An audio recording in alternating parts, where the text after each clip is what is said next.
அஸ்ஸலாமு அலைக்கும் வியூவர்ஸ், இன்றைக்கி நம்ம சூப்பர் சாஃப்ட் அண்ட் ஸ்பாஞ்சியான ப்ளம் கேக் ஓவனே இல்லாமல் வீட்டில் இருக்க பாத்திரத்துலேயே எப்படி செய்கிறதுன்னு தான் பார்க்க போகிறோம். அதுக்கு முன்னால் நம்ம சேனலை சப்ஸ்கிரைப் பண்ணாமல் இருந்தீங்கன்னா ராமநாதபுரம் சமையலை சப்ஸ்கிரைப் பண்ணி கூடவே பெல் ஐக்கானை கிளிக் பண்ணிக்கோங்க. அப்போ தான் நாங்கள் போடக்கூடிய புது புது வீடியோஸ் உங்களுக்கு நோட்டிஃபிகேஷனில் வரும்.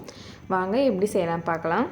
இன்றைக்கி நான் 100 கிராம் மைதாவில் கேக் செய்ய போகிறேன். 100 கிராம் மைதா மாவை ஒரு கப்பில் வர மாதிரியான கப்பில் நான் மெஷர் பண்ணியிருக்கேன். ஒரு கப்புக்கு அரை cup dry fruits and nuts எடுத்திருக்கேன். 10 போல் உலர் திராட்சை, 2 பேரிச்சம்பழம், அப்புறம் வால்நட், பாதாம், பிஸ்தா, முந்திரி எல்லாத்தையும் கட் பண்ணி எடுத்திருக்கேன். நீங்கள் ஒரு கப்புக்கு ஒரு கப் கூட சேர்க்கலாம். நான் இன்றைக்கி அரை கப் எடுத்திருக்கேன். இது கூட நீங்கள் எக்ஸ்ட்ராவாக செரி, டுட்டி ஃப்ரூட்டி கூட ஆட் பண்ணிக்கிறலாம். அடுத்ததாக ஸ்டவ் ஆன் பண்ணி ஒரு கடாய் வச்சுக்கோங்க. கடாயில் 1 கப் சுகர் எடுத்திருக்கேன். மைதா மெஷர் பண்ண அதே கப்பில் தான் இப்போ சுகர் எடுத்திருக்கேன். இது கரெக்டாக 200 கிராம் இருந்தது. 100 கிராம் மைதாவுக்கு 200 கிராம் சுகர். கடாயில் ஒரு 50 கிராம் போல் சுகர் சேர்த்துக்கிறேன்.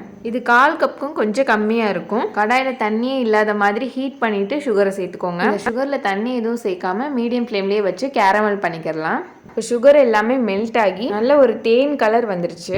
இது கரெக்டான ஸ்டேஜ். இந்த ஸ்டேஜில் மைதா மெஷர் பண்ண அதே கப்பில் 1 கப் அளவு தண்ணி சேர்க்குறேன். தண்ணி சேர்க்க முன்னாடி ஸ்டவ்வை லோ ஃப்ளேமில் வச்சுருங்க. தண்ணி சேர்க்கும் போது கேரமல் சில நேரம் கட்டி ஆகலாம். அது ஒன்றும் பிரச்சனை இல்லை. திரும்பவும் நம்ம ஃப்ளேமை ஜாஸ்தியாக வச்சு தண்ணியை கொதிக்க விடும்போது அது கரைஞ்சி சரியாயிடும். இப்போ இது போல் தண்ணி நல்லா கொதிக்க ஆரம்பிக்கவும் இதில் நம்ம வச்சிருந்த ட்ரை ஃப்ரூட்ஸ், நட்ஸ் எல்லாத்தையுமே சேர்த்து நல்லா கொதிக்க விடணும். இது போல் நம்ம வேக வச்சு கேக்கில் சேர்த்து செய்யும்போது சாப்பிடும்போது நமக்கு நல்லா சாஃப்டாக இருக்கும். இப்போ இந்த தண்ணியெல்லாம் நல்லா வற்றணும். அது வரை மூடி போட்டு கொதிக்க விடலாம். இப்போ ஒரு 3 நிமிஷத்துக்கு அப்புறம் திறந்து பார்த்தா இந்த மாதிரி நல்லா வத்தி இருக்கும். ஒரு ஹல்வா ஸ்டேஜுக்கு எங்கிட்டு திருப்பினாலும் திரும்புகிற மாதிரியான ஒரு பதத்துக்கு வந்திருக்கும். இப்போ நம்ம ஸ்டவ் ஆஃப் பண்ணிவிட்டு இதை அப்படியே ஆற விட்டுறலாம்.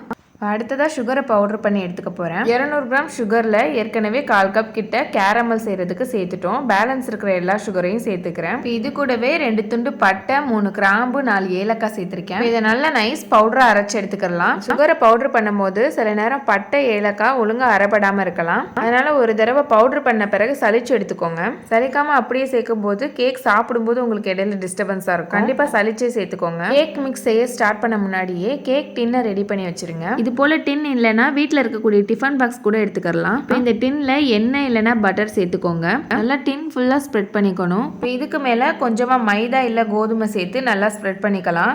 இது போல் செய்யும்போது உங்களுக்கு கேக் ஒட்டாமல் கிடைக்கும். இதுக்கு பதிலாக உங்ககிட்ட பட்டர் ஷீட் இருந்தது அப்படின்னா நீங்கள் அதை கூட யூஸ் பண்ணிக்கலாம். ஸ்ப்ரெட் பண்ண பிறகு எக்ஸ்ட்ரா இருக்கிற மாவை வெளியில் தட்டிடுங்க. இப்போ அடுத்ததாக நம்ம கேக் மிக்ஸ் செய்ய ஸ்டார்ட் பண்ணலாம். ஹீட் பண்ணுறதுக்கு ஏற்ற மாதிரியான ஒரு பெரிய பாத்திரமாக எடுத்துக்கோங்க. ஹீட் பண்ணும்போது ஃபுல்லாக தெரிக்கும். நல்லா பெரிய பாத்திரமாக எடுத்துக்கோங்க. இப்போ இதில் நான் 2 முட்டை சேர்த்துருக்கேன். இது நல்லா ஹை ஸ்பீடில் வச்சு பீட் பண்ணி எடுத்துக்கலாம். பீட்டர் இல்லை அப்படின்னா நீங்கள் விஸ்கு வச்சு கூட நல்லா கலந்துக்கோங்க. விஸ்கு வச்சு கேக் செய்கிற மெத்தட் நான் ஏற்கனவே அப்லோட் பண்ணியிருக்கேன். அதோட லிங்க் டெஸ்கிரிப்ஷன்லையும் மேலே ஐ பட்டன்லேயும் கொடுக்குறேன், பார்த்துக்கோங்க. விஸ்கில் செய்யும்போது கொஞ்சம் டைம் ஆகும் அப்படிங்கிறக்காக தான் நான் இன்னைக்கு பீட்டரில் செய்கிறேன். 5 நிமிஷம் போல் ஹை ஸ்பீடில் வச்சு நல்லா பீட் பண்ணி எடுத்துக்கலாம். 5 நிமிஷம் பிறகு இந்த மாதிரி நல்லா நுர பொங்க பொங்க பீட் பண்ணி எடுத்தாச்சு. அடுத்ததாக இதில் பவுடர் பண்ணி வச்சிருக்கிற சுகரை சேர்த்துக்கலாம். இதில் நம்ம பட்டை, கிராம்பு, ஏலக்காய் சேர்த்து பவுடர் பண்ணியிருக்கோம். இதுக்கு பதிலாக உங்ககிட்ட இஞ்சி பவுடர் இருக்குது அப்படின்னா நீங்கள் அதுலேருந்து 1 ஸ்பூன் சேர்த்துக்கோங்க. இது போல் நீங்கள் பவுடர் பண்ணி சேர்க்கும் போது சுகர் சீக்கிரமே கரைஞ்சி சீக்கிரம் பீட் பண்ணிடலாம். இப்போ இதையும் ஒரு 3 நிமிஷம் போல் நல்லா பீட் பண்ணிக்கலாம். இப்போ நல்லா பீட் பண்ணியாச்சு. உங்களுக்கே பார்த்தாலே தெரியும் நல்லா க்ரீமியாக இருக்குது. நீங்கள் விஸ்கில் செய்யும் போதும் இதே போல் நல்லா க்ரீமியாக பீட் பண்ணி எடுத்துக்கோங்க. இப்போ இதில் 50 ml ஆயில் சேர்க்குறேன். நீங்கள் இதுக்கு பதிலாக பட்டர் கூட சேர்த்துக்கலாம். பட்டர் சேர்க்கும் போது உருக்கிட்டு சேர்த்துக்கோங்க. அடுத்ததாக ஒரு மூடி வெண்ணிலா எசன்ஸ் சேர்க்குறேன். இப்போ இதை இன்னொரு முறை 2 நிமிஷம் நல்லா பீட் பண்ணிக்கிறலாம். ஆயிலும் எசன்ஸும் சேர்த்து பீட் பண்ண பிறகு இதில் மைதா மாவு சேர்த்துக்கிறேன். இது போல் கொஞ்சம் கொஞ்சமாக கட்டிகளே இல்லாமல் சலிச்சு சேர்த்துக்கிறலாம். நான் 100 கிராம் மைதா மாவு சேர்த்துருக்கேன். நீங்கள் கப் அளவில் செய்கிறதா இருந்தால் 1 கப்புக்கு 1 கப் சுகர் எடுத்துக்கோங்க.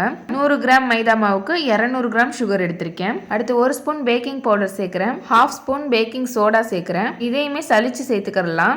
இப்போ இது கூடவே 1 பிஞ்ச் உப்பு சேர்க்குறேன். இது எல்லாத்தையுமே விஸ்கு இல்லை கரண்டி வச்சு ஒரே பக்கமாக மிக்ஸ் பண்ணிக்கிறலாம்.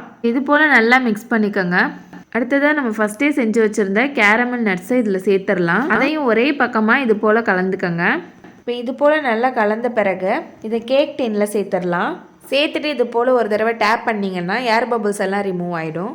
அடுத்ததாக ஸ்டவ் ஆன் பண்ணி கடாய் வச்சு ஸ்டாண்டு சேர்த்துட்டு 5 நிமிஷம் போல் ப்ரீ ஹீட் பண்ணி எடுத்துக்கோங்க. ப்ரீ ஹீட் பண்ண கடாயில் கேக் டின்னை உள்ளே வச்சுருங்க. லாஸ்ட்டாக டெக்கரேஷனுக்காக கொஞ்சம் முந்திரியை மேலே சேர்த்துக்கிட்டேன். இப்போ இது போல் கேக்குக்கு மேலே கவர் பண்ணுற மாதிரி ஒரு மூடி போட்டு மூடிடுங்க. ப்ரீ ஹீட் பண்ணும்போது மட்டும் ஸ்டவ்வை ஹை ஃப்ளேமில் வைங்க. கேக் மிக்ஸை சேர்த்த பிறகு ஸ்டவ் வந்துட்டு லோ ஃப்ளேம்லேயே தான் இருக்கணும். 40 மினிட்ஸ் லோ ஃப்ளேம்லேயே வெந்த பிறகு பார்க்கலாம். 40 மினிட்ஸ் கழிச்சு மூடி ஓப்பன் பண்ணி ஒரு கத்தி விட்டு பார்த்தீங்கன்னா கத்தியில் ஒட்டாமல் வரணும். ஒட்டாமல் வந்திருக்கு. இப்போ நம்ம ஸ்டவ் ஆஃப் பண்ணிடலாம். கத்தியில் மாவு ஒட்டி இருந்தது அப்படின்னா இன்னொரு 5-10 நிமிஷம் வேக விடுங்க. சூடு ஆறவும் இது போல் ஒரு கத்தி வச்சு ஓரங்கள்லாம் எடுத்து விட்டுட்டு பிளேட்டில் கவுத்துனீங்கன்னா டின்ல ஒட்டாமல் இது போல் சூப்பராக வந்துடும். ரொம்பவே டேஸ்டான ப்ளம் கேக் சூப்பராக ரெடி பண்ணியாச்சு. எவ்வளோ சாஃப்டாக இருக்குன்னு நீங்களே பாருங்கள். பர்ஃபெக்டான கலர்லேயும் கிடச்சிருக்கு. ரொம்பவே சாஃப்ட் அண்ட் எம்மியான ப்ளம் கேக் ஓவன் இல்லாமல் வீட்டில் இருக்கக்கூடிய பாத்திரத்திலேயே செஞ்சாச்சு. டேஸ்ட் ரொம்ப சூப்பராக இருந்துச்சு. நம்ம சொல்லியிருக்கிற மெத்தட் படி அப்படியே செஞ்சீங்கன்னா உங்களுக்கும் சாஃப்ட் அண்ட் டேஸ்ட்டாக சூப்பராக கிடைக்கும். இந்த ரெசிபி உங்களுக்கு பிடிச்சிருந்ததுன்னா மறக்காமல் லைக் பண்ணி ஷேர் பண்ணிடுங்க. நீங்களும் செஞ்சு பார்த்து எப்படி இருந்ததுன்னு கமெண்ட் பண்ணுங்கள். இது போல் ரெசிபிஸை தொடர்ந்து பார்க்க நம்ம ராமநாதபுரம் சமையல் சேனலை சப்ஸ்கிரைப் பண்ணி கூடவே பெல் ஐக்கனை கிளிக் பண்ணிக்கோங்க. அப்போ தான் நாங்கள் போடக்கூடிய புது புது வீடியோஸ் உங்களுக்கு நோட்டிஃபிகேஷனில் வரும். இன்ஷா அல்லாஹ் நெக்ஸ்ட் வீடியோவில் பார்ப்போம். அஸ்ஸலாமு அலைக்கும்.